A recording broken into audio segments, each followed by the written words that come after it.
Hello everyone, this is Mrs. Pagan, and in today's lesson we will be talking about the properties of exponents.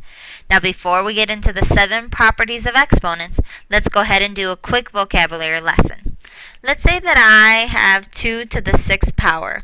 I want you to know that the 2 in this case is known as the base, and the 6 in this case is known as either the power, or it can also be known as the exponent. So if you hear me say the base, I'm talking about the number right here. And if you hear me say the power or the exponent, I am talking about the smaller number that is in the right corner of the base. Alright, let's go ahead and get started on the first property of exponents. The first property of exponents is called the product of powers. And the way, according to the definition, is a to the m power times a to the n power is the same as a to the m plus n power. So an example of that would be if we ended up having x to the third times x to the fifth. One way we can simplify this further is by just adding the exponents, keeping the base the same, which is x, and adding 3 plus 5, resulting in x to the 8th. Now, we would never show the literal step of adding the exponents. We would eventually just get to the final answer. Okay? Great job. So just to keep ourselves, taking notes, what I tend to do is add exponents. Just a quick reminder that if I see an example like the one above, then I know to add the exponents. Alright, let's go ahead and go into the second rule, which is power of a power. It kind of looks like this: a to the m power raised to the power of n. And in that case, what we can do is take the same base and multiply the exponents. So an example of this would be p to the second power raised to the third power is the same thing as p times 2 times 3. Which is the same thing as p to the 6th power. So to remind myself of the rule, when I see something similar as this example, I know that I would have to multiply the exponents.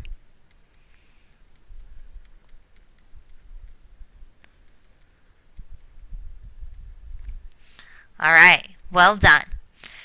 Let's go into the third property of exponents, which is the power of a product. Power of a product looks like this.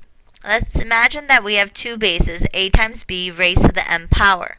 In that case, what we do is distribute the power of m to both of the bases, ending up with a to the m times b to the m.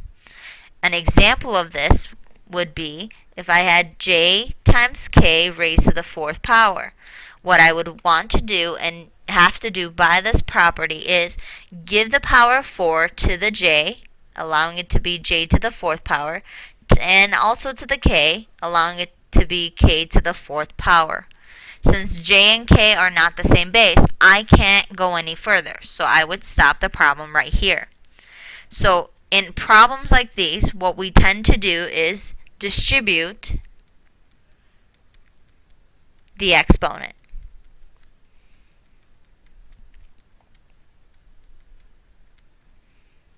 Alright, well done.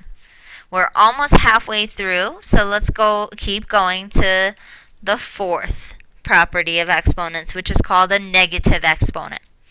Now, the negative exponent is an example of a to the negative m power. Well, the problem is we do not want a negative exponent, so what we do is switch its location. Since the base with the exponent is in the numerator, we're going to go ahead and drop it down to the denominator. When we switch it, the sign changes to a positive. Obviously, we need to have something on top, so we'll put 1 so it doesn't look very awkward. So here's 2 examples to kind of explain the situation. V to the negative 6th power. Well, since that's in the numerator, we're going to go ahead and move it to the denominator, making the exponent negative 6 to a positive 6. Obviously, putting a 1 on top so it doesn't look empty. Now, you can also run into a situation where the negative exponent is in the denominator. For example, in this case. Well, in that case, we're going to go ahead and move its location to the top, making sure that x to the third is now positive. It's over 1, but most of us don't even write over 1. We just write x to the third. So a note to myself in these types of problems is to change location. If it's on the top, move it to the bottom. Change the exponent from negative to positive. And if it's in the bottom, like in this one, move it to the top and change the exponent to positive. Well done. Alright, let's go into the fifth property, which is called the zero exponent. This is one of my favorites. It's a to the 0 power equals 1. As a matter of fact, an example would be f to the 0 power equals 1. Another example would be t to the 0 power equals 1. Anything to the 0 power is equal to the answer 1. Alright, well done. We have our last two that we're going to go into. So the sixth property is the quotient of powers, which is, quotient means division, just remember that, a to the m divided by a to the n. And in this case, what we do is we subtract the exponents. So those are equal expressions. So an example of this would be y to the fifth divided by y to the fourth equals y to the fifth minus 4, which is equal to y to the 1. So that would be one answer that we can have. Now, we can also have another one. I'm going to kind of go into the other one. I apologize for that.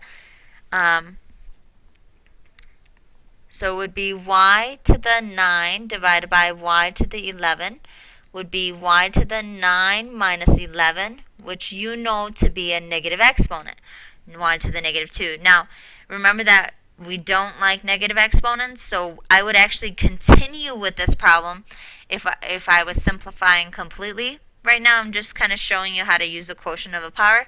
So there could be times where you're going to have to use two of these rules to make sure that it's in a way that mathematicians would agree and enjoy and like. Okay? So, but in this quotient of powers property, what we tend to do is subtract the exponents. I'm going to change my color back. So we subtract the exponents. Okay, and sometimes we can get positive exponents, sometimes we can get negative exponents, and this kind of goes with all of these rules. But when it's negative, we have to change its location. Don't forget that. Alright, let's go into the last property that we have, which is a power of a quotient.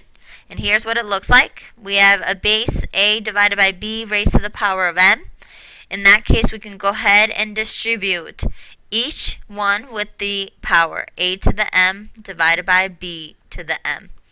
And an example of this would be t divided by v to the 10th power is the same thing as t to the 10th power divided by v to the 10th power.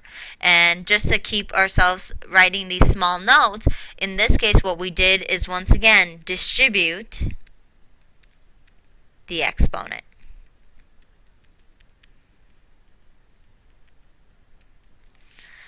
Alright, well those are the 7 properties that we have. I do want to give you one last tip.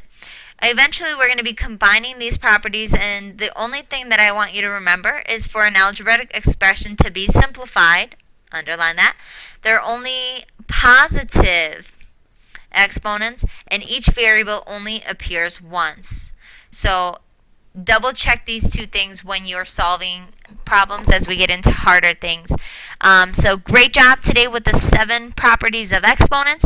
Go ahead to the tables to work on your in-class practice, practicing these 7 properties. See you later. Bye.